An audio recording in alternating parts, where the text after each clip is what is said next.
I'm a lawyer. I'm going to tell you how a third world country is born. It's the true story of a Ukrainian woman riding a public train after work where she makes a fatal mistake, wearing headphones in public. Now, in this third world country, wearing headphones in public is fatal because you're not aware of your surroundings, which happen to be populated by violent people. And in this case, this Ukrainian woman was stabbed to death by a repeat proven violent criminal. And that criminal was allowed to walk free by the courts of that country.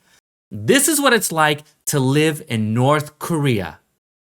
Wait, why'd you write North Carolina? Charlotte, North Carolina, a man with a proven violent history, and I mean legally proven beyond a reasonable doubt. He got released from court because he promised to appear, and he decided to ride the subway. At the same time, a Ukrainian refugee from the Russian war who came to the US because she was seeking refuge, obviously. Now she's coming home from work. From where? A pizzeria, okay? She's just making a living. Now she doesn't know the guy. She doesn't even notice him. And she puts on her headphones. Big mistake.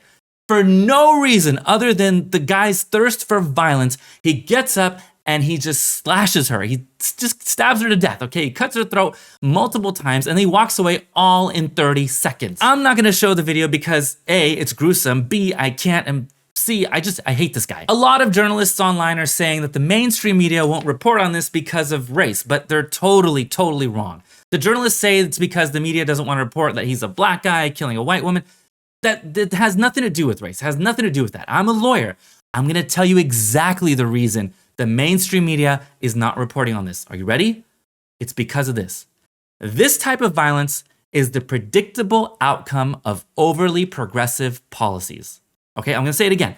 This is exactly the predictable outcome of overly progressive policies. Everyone saw it coming, and now they don't want you to see it happening. Let me explain. For the past couple of decades, the US criminal justice system has made big strides in trying to create meaningful reform. But with these big strides came some big mistakes, mainly over the last 5 to 10 years, okay? The criminal justice system does need reform, but things are getting a little out of hand. The basics of the justice system is that if you commit a crime, you go to jail. Well, some people deserve to get a break. They don't need to go to jail. They just need classes. They need to be reformed. So we introduced probation, which is a grace. You do these things, you take these classes, you get reintegrated into society. And if you don't do them, then we're gonna send you back to jail.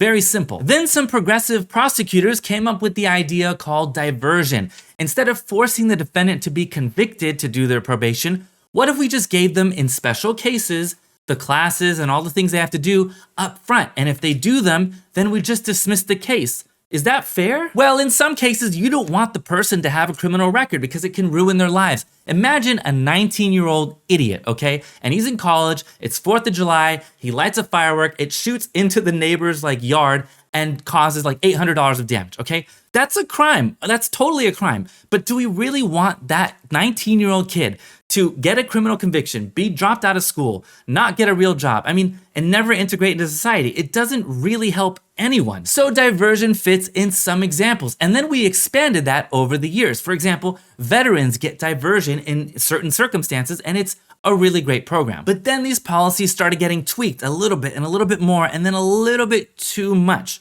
And that's where the problem started. Around 2020, state legislatures started making laws that expanded diversion a lot more, pretty much to any defendant. In California, for example, the criminal history of the defendant doesn't even prevent the judge from granting diversion anymore. What's even crazier is that it's a law, so it's no longer a deal with the prosecution, it's entirely up to the judge, which means that if a judge likes you and grants it to you, you've got a golden ticket. There are no more guardrails. I say there are no more guardrails, but that's a little bit of editorial. There are guardrails. However, they are so up to the discretion of judges that they're getting eroded, and judges can really get away with it if they want to without any issue of appeal. So what you got now is virtually no limit on people with violent history, and they can get these major breaks called diversion an unlimited amount of time. So you can get diversion 1,000,000 times if a judge lets you. Now put a pin in that because it gets worse, or better if you're a criminal. The cash bail system has a lot of flaws. What it is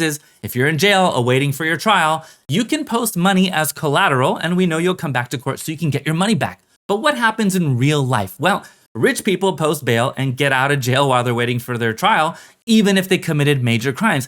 And poor people or even middle-class people could be stuck in jail even if they're not guilty. It generally works, but it's totally not the best system. So the state started getting rid of cash bail, and you would think that it works out really well, but it does only in theory.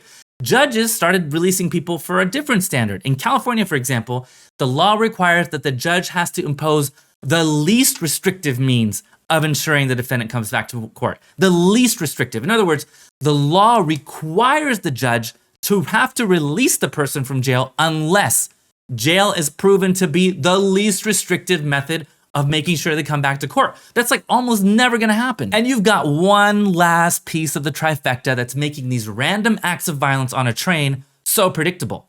Sanctuary cities. In theory, the idea of a sanctuary city is meant to protect the local people from the federal government throwing them out of the country if they committed just like a low-level offense. But in practice, sanctuary cities end up harboring dangerous criminals, even if they're wanted in their home country for capital crimes. Now, remember that guy in Embarcadero in San Francisco? He randomly killed like a young woman in broad daylight. He had already been deported 5 times for that, but before that. But the sanctuary city of San Francisco actively shielded him from deportation. See, in case you don't know, ICE knew that the San Francisco sheriff had that guy in custody, and they requested that the sheriff turn him over. But the sanctuary city laws prevented the sheriff from turning him over because San Francisco wanted to keep him around. So let's put it all together. You've got dangerous people with proven violent histories being released from jail by law, and sometimes even being harbored by our local governments by law.